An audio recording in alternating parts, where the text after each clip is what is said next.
Mr. Miacca. Tommy Grimes was sometimes a good boy, and sometimes a bad boy, and when he was a bad boy, he was a very bad boy. Now his mother used to say to him, "Tommy, Tommy, be a good boy, and don't go out of the street, or else Mr. Miacca will take you." But still, when he was a bad boy, he would go out of the street, and one day, sure enough, he had scarcely got round the corner, when Mr. Miacca did catch him and popped him into a bag upside down, and took him off to his house. When Mr. Miacca got Tommy inside, he pulled him out of the bag and sat him down, and felt his arms and legs. "You're rather tough," says he, "but you're all I've got for supper, and you not taste bad boiled. But body o' me, I've forgot the herbs, and it's bitter you'll taste without herbs. Sally, here, I say, Sally." And he called Mrs. Miacca. So Mrs. Miacca came out of another room and said, "What do you want, my dear?" "Oh, here's a little boy for supper," said Mr. Miacca, "and I've forgot the herbs." "Mind him, will ye, while I go for them?" "All right, my love," says Mrs. Miacca, and off he goes. Then Tommy Grimes said to Mrs. Miacca, "Does Mr. Miacca always have little boys for supper?"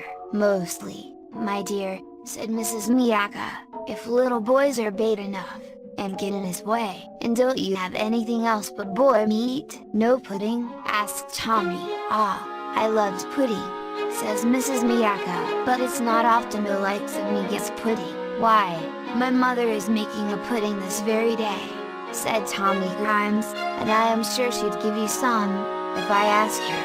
Shall I run and get some?" "Now, that's a thoughtful boy," said Mrs. Miacca, "only don't be long and be sure to be back for supper." So off Tommy pelted, and right glad he was to get off so cheap, and for many a long day he was as good could be, and never went round the corner of the street. But he couldn't always be good, and one day he went round the corner, and as luck would have it, he hadn't scarcely got round it when Mr. Miacca grabbed him up, popped him in his bag, and took him home.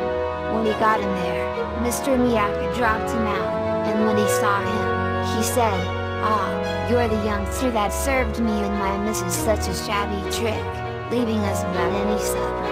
Well, you shan't do it again, I'll watch over you myself. Here, get under the sofa, and I'll sit on it and watch the pot boil for you." So poor Tommy Grimes had to creep under the sofa, and Mr. Miacca sat on it and waited for the pot to boil. And they waited, but still the pot didn't boil, till at last Mr. Miacca got tired of waiting, and he said, "Here you under there, I'm not going to wait any longer.